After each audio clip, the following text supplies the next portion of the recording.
Hi, welcome to our Sunday School lesson for April 18th. Today we're going to be talking about the prophet Nehemiah, and our scripture lesson is going to be coming from Nehemiah, the second chapter, verses 11 through 20. But before I read those verses, I want to kind of bring you update with the background. If you can remember, Nehemiah was the king's cupbearer, and he would be the one that would taste all the food or drink anything that the king had to eat or drink before he did, in case there were people that were intent on doing the king's harm.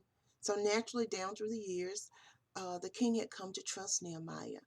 And Nehemiah was an outgoing type person, and the king trusted him, and he enjoyed being around him because they were together a lot. But then one day he noticed that Nehemiah, as the scripture said, his countenance was cast down, which means he seemed a little depressed. He didn't seem like himself.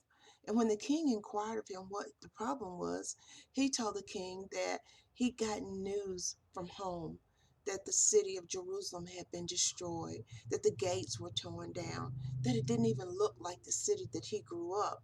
And this made him sad. And the king gave him permission to go home and check it out. And he also told him that he would help him with whatever he needed to restore the city. So when our lesson picks up today with Nehemiah, the second chapter, verses 11 through 20, which I will read in your hearing, and then we'll go back and take those verses piece by piece so that we can see what was going on. It starts off by saying, "So I came to Jerusalem and was there 3 days. And I rose in the night, and I had some few men with me.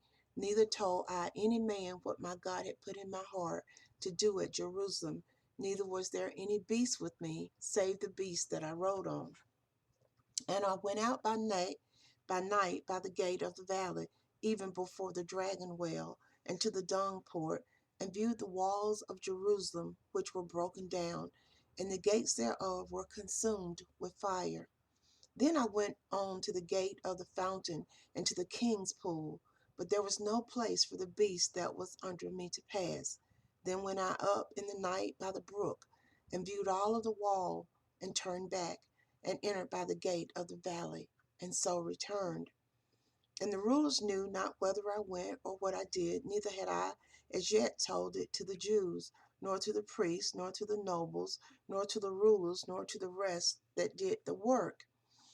Then said I unto them, Ye see the distress that we are in, how Jerusalem lieth waste, and the gates thereof are burned with fire. Come and let us build up the wall of Jerusalem, that we be no more a reproach. Then I told them of the hand of my God which was good upon me, as also the king's words that he had spoken unto me. And they said, Let us rise up and build. So they strengthened their hands for this good work.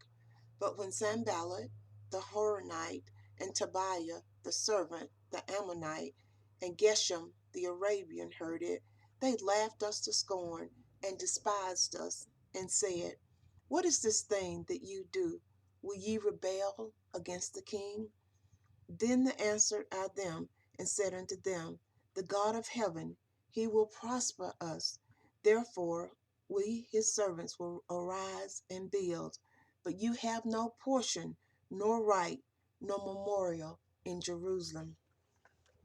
Now, when we look at this lesson, we know that Nehemiah first went into Jerusalem, and he did what we should all do when we're looking at rebuilding something. We need to take time and see what's really going on and see the true condition of the work before we start it. And sometimes when God's put something on our heart to do, we don't need to tell everybody everything all at once.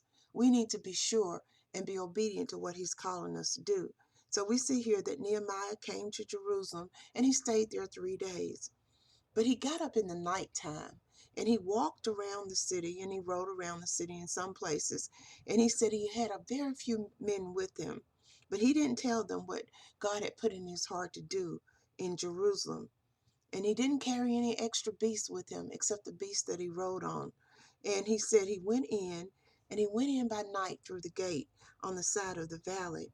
He checked out everything. He walked around the dragon well.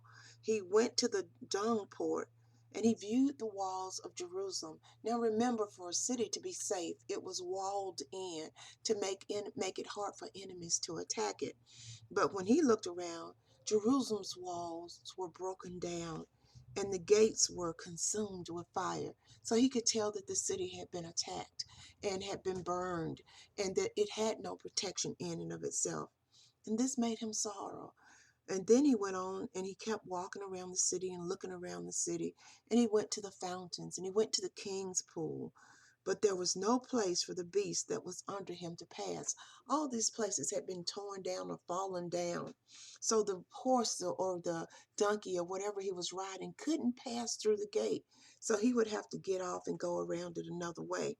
But it said that he continued to go up by night and he went up by the brook and he viewed the wall. Then he turned back and entered the gate of the valley, and so he returned. Remember, there was only one entry point for him at this point because the city was so destroyed. So he went back up to the gate by the valley, and he returned. And then he went to the people that had come with him, the workers, the few men that he said had been with him. And he said that he didn't try to find the rulers of the area. He didn't go to them and tell them what he planned to do. He didn't go to the priests, nor to the nobles or to the rulers.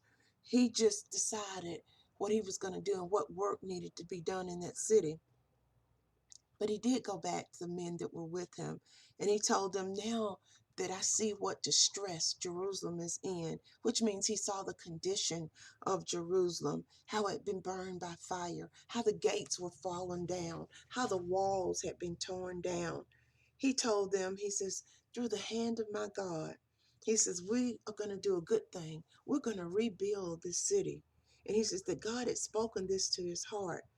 And when he told them, the few men that were with him were willing. This shows you the importance, not so much in the number of people, but that you have willing workers. And when you've got people that's willing to work, it'll be as this verse said, so strengthen their hands for this good work, which meant God made them strong so that they could do what they had planned to do. Now we see that as they started to rebuild this wall, and there are always critics. Sometimes we get upset when people don't go along with what we do or don't think that we're doing a good thing. But there's always somebody looking to criticize you. And so we see here as they went to do this work to rebuild this wall, it said Sanballat, he criticized them, Geshem criticized them. And he said they laughed at him, and Tobiah. They all mocked them and picked them and said, you'll never be able to do this. You can't rebuild this wall. This is a great work that you're trying to take on, and you're not even capable of doing it. And plus the fact it'll look like you're going against the king. But Nehemiah didn't fall prey to the criticism and to the mocking. He set his heart on doing the work that God had put before him. So he was determined to rebuild this wall. So he said to them, he says, the God in heaven will take care of this. He will help us do what he's calling us to do.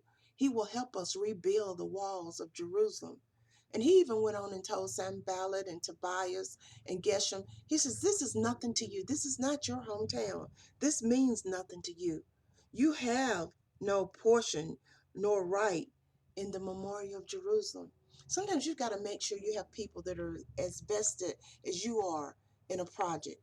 You've got to have people that are willing to work towards the same goal and the same end that you're working toward. And this lesson brought us, even though it ended here in the Sunday school lesson, it's driving home the point that when we're being obedient to God to do a work, then we need to stick with it, whether anybody go along with us or not. He'll give us the people that are willing to work. But as it said later in the book of Nehemiah, when people started teasing and when people started threatening, Nehemiah said, I'm on the wall and I can't come down. So that's how we need to be when we're committed to doing what God's calling us to do. And we need to be able to say, I'm on the wall doing a great work that the Lord's called me to do. And I can't come down. I can't turn back. See you next week as we look at another prophet and what God's called him to do. See you next week.